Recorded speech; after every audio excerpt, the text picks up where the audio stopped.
वज़ीर-ए-आला पंजाब का इंतखाब, Lahore high court का मुनहरिफ अरकान के वोट निकालकर दोबारा गिनती का हुक्म। वज़ीर-ए-आला पंजाब के इलेक्शन के खिलाफ तहरीक इंसाफ की दरख्वास्तें मंजूर। दोबारा राय शुमारी में जिसकी अक्सरियत होगी वो जीत जाएगा। 5 रुकनी बेंच ने 4-1 के तनासब से फैसला सुनाया। जस्टिस साजिद महमूद सेठी ने इख्तिलाफ किया। फैसले के मुताबिक गवर्नर पंजाब कल इजलास बुलाएंगे जिसमें वोटों की दोबारा गिनती की जाए। तमाम इदारे अदालती अहकामात की पासदारी कराएंगे। नए इलेक्शन का हुक्म नहीं दिया जा सकता। दोबारा इंतखाब का हुक्म सुप्रीम कोर्ट के फैसले के खिलाफ होगा। लाहौर हाई कोर्ट का हमजा शहबाज के खिलाफ फैसले में रिमार्क्स कहा। प्रिजाइडिंग ऑफिसर के नोटिफिकेशन को कलअदम करने का भी नहीं कह सकते। अदालत प्रिजाइडिंग ऑफिसर का किरदार अदा नहीं कर सकती। मुनहरिफ अरकान के 25 वोट निकालकर दोबारा गिनती की जाए। दोबारा राय शुमारी में जिसकी अक्सरियत होगी वो जीत जाएगा। मतलूबा अक्सरियत नहीं मिलती तो दोबारा वोटिंग होगी। लाहौर हाई कोर्ट के फैसले के खिलाफ इमरान खान का सुप्रीम कोर्ट जाने का ऐलान। पंजाब के आईनी बहरान पर चेयरमैन तहरीक इंसाफ ने पॉलिसी बयान जारी कर दिया। कहा कल सुप्रीम कोर्ट जा रहे हैं।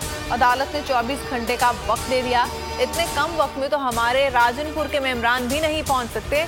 लाहौर हाई कोर्ट ने साबित कर दिया है कि हमजा शहबाज का इंतखाब गैर आईनी था। जब इलेक्शन गैर आईनी था तो फिर हमजा शहबाज वज़ीर-ए-आला क्यों है? सुप्रीम कोर्ट की अपील है कि वो वज़ीर-ए-आला के इलेक्शन पर हुक्म इम्तना जारी करें। लाहौर हाई कोर्ट के फैसले की रोशनी में पंजाब असेंबली का इजलास कल शाम 4 बजे तलब कर लिया गया। असेंबली सेक्रेटेरिएट ने ज़ाब्ता अखलाक जारी कर दिया। इजलास में वज़ीर-ए-आला पंजाब का इंतखाब होगा। अरकान असेंबली और स्टाफ को मेहमानों के साथ लाने और मोबाइल फोन पर पाबंदी होगी। 5 अरकान को नोटिफाई करने का अदालती हुक्म नहीं मिल रहा। इलेक्शन कमीशन 5 अरकान के लिए अदालती हुक्म का मुतालबा कर रहा है। मुस्लिम लीग काफ और तहरीक इंसाफ की मुश्तरका press conference. Speaker Punjab assembly Parvez Elahi ने कहा तारीख में ऐसा नहीं हुआ कि असेंबली में पुलिस को बुलवाया जाए। जिस पर प्रिजाइडिंग ऑफिसर की वजह से जग हसाई हुई उसी को दोबारा लगा दिया गया। राजा बुशारत बोले कि उम्मीद है हमारे लिए भी रात 12 बजे अदालत खोल दी जाएगी। महमूद रशीद ने कहा हाई कोर्ट के फैसले ने साबित कर दिया वज़ीर-ए-आला का इलेक्शन कलअदम है। 16 अप्रैल वाली अपोजिशन बहाल होनी चाहिए। इसाक डार की जगह बिल गेट्स को भी ले आएं। मुल्क नहीं चल सकता। अनकरीब सदर आरिफ अलवी इन्हें एतमाद का वोट लेने का कहेंगे। शेख रशीद ने कहा वक्त है एमक्यूएम फैसला करे। बाप कहेगा तो फैसला करेगी।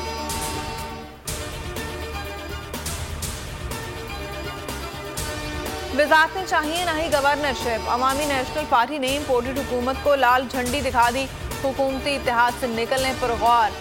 ANP का कहना है कि कोई वादा पूरा नहीं हुआ। किसी हुकूमती फैसले पर एतमाद में नहीं लिया गया। हतमी फैसला ईद के फौरी बाद होगा।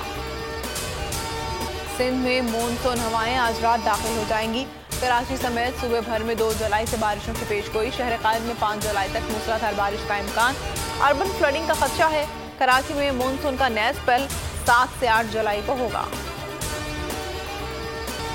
हेडलाइंस आपने मुलाहिजा की और अब आप देख सकेंगे प्रोग्राम ऐसे नहीं चलेगा। किसी भी खबर की तफसीलात के लिए विजिट कीजिए bolnews.com और देखते रहिए बोल न्यूज। सब्सक्राइब करें और बेल दबाएं ताकि कोई खबर रह न जाए।